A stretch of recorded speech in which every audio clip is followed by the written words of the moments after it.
Hey,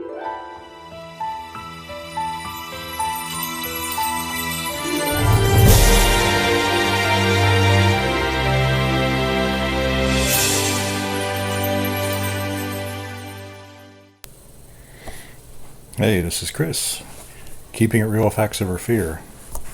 Got some new charts this week. I had been getting a lot of data off of WRAL, but I finally got into the North Carolina Department of Health and Human Services website and gave it a really good look over. They have a COVID-19 dashboard. This data does not come from that dashboard, but they do have downloadable files that you can get in Excel format, so that's that first note there. And so from that data I have made two charts. The first chart is the curve I've been doing for quite some time now. It's no longer divided up into sections according to what stage of reopening North Carolina is in. I might just start doing that once a month, but the big thing this week, of course, is that we're looking at about 12:02 to be done with, or to be at herd immunity. And given the recent increase in cases, I'm thinking my original assumption is not quite right. And so we're just going to have to see. We're just going to see what happens with that. The other chart is the number of cases reported, and these are all 14-day rolling averages. It gets rid of all those spikes, so you can really see what the trends are.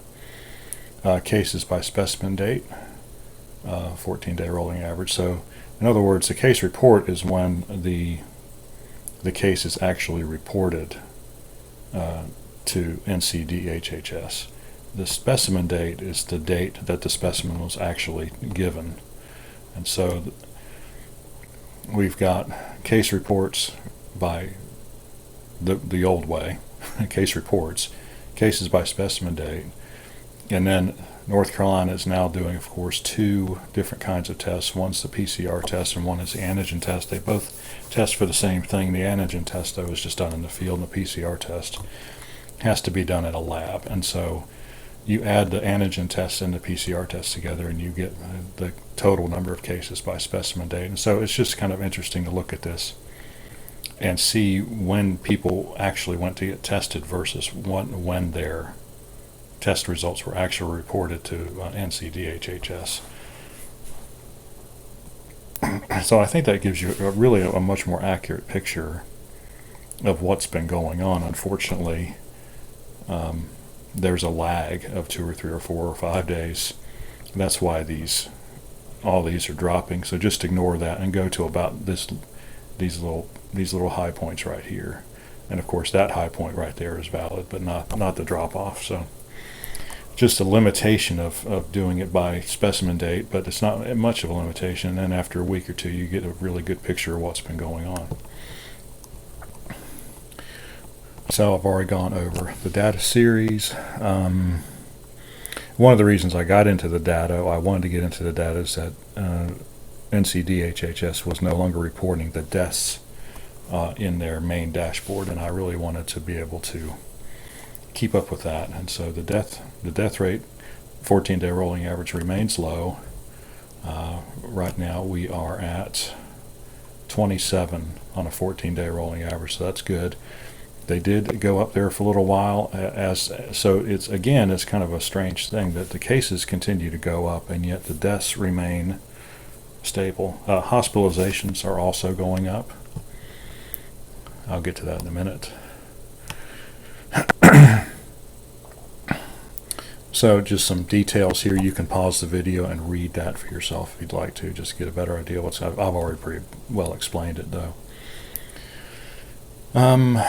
Cases are up about 20% from the previous high in July, so the number of positives versus the number of cases continues to rise. Positives as a percentage of tests has continued to go up, so I'm not quite sure why that is.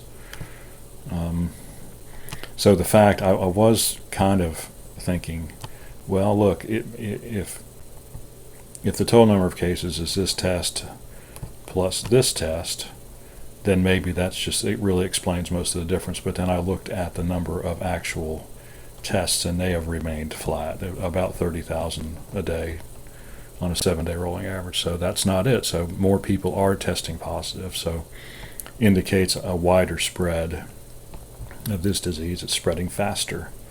Of course, it will spread faster if it's going up 7%. If you got a 7% positive percentage, it's going to spread faster than if you have a 5%. So that's kind of like the early warning system of trying to figure out what's going to happen.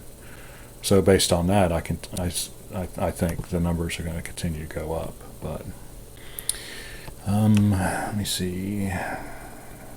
Little explanation about, I just talked about ignore those drop-offs. So 12/03/2020, if the case numbers don't start falling soon, like in the next week, I'll have to change my estimate of how many people who haven't been tested or have had the virus. And so the most logical thing to do would be to fall back to the CDC data, which indicates seroprevalence testing, which showed that approximately 10%, 10 times the number of people who have tested positive actually have had the virus. And so we'll see what the data does next week. If we see a leveling off and it starts to decrease, then I'll keep it where it is. But if it continues to go up, or when this crosses the line, and when this actual data path actually crosses this line and we're still getting cases at a fairly rapid rate, then I'm going to have to reevaluate what's going on. So the curve of reported cases is slowing somewhat. I said a couple of weeks back that we could get to 3,000 cases a day, and that's still a possibility. Next week will tell us a lot. So I said that 2 weeks ago. I thought 3,000 cases was not out of the realm of possibility. Then last week it seemed like the case numbers were really slowing down. And now, after the end of another week, I think it's gonna continue to rise. I think it's gonna level. I think it's gonna that curve's gonna flatten, but it's still going to go up. I think one of the main drivers of this is more students continue to return to classes.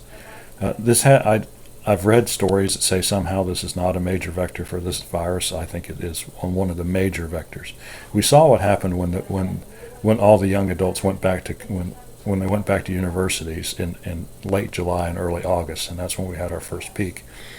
So we have made a decision, evidently, as a society, or some people in our society have made a decision that we have to have children in school, and that's a priority, and it is a priority over keeping the spread of this disease down. And so I don't really understand that thought process, but that's just the way it is. Hospitalizations are going up and will likely continue to rise, but that is in no small part to the fact that CDC just began requiring hospitals report all COVID-19 cases, not just those cases which are in isolation. So they've changed the reporting. They've enlarged the pool of people who are going to be reported with COVID-19. Therefore, don't be surprised if the cases go up. So it would be nice if everyone would be, consistent, or had been consistent. We are 8 or 9 months into this, and we're still changing the criteria for how we report things. And what can you say? I don't understand it. So here's this curve, and I'm putting that up there so you can pause the video and take a look at it. And then here's the other chart that shows all the other information I've gone over. All right, if you have any questions or comments, leave them in the section below. Like and subscribe. We appreciate when you do, and we'll see you on the next fact-filled video.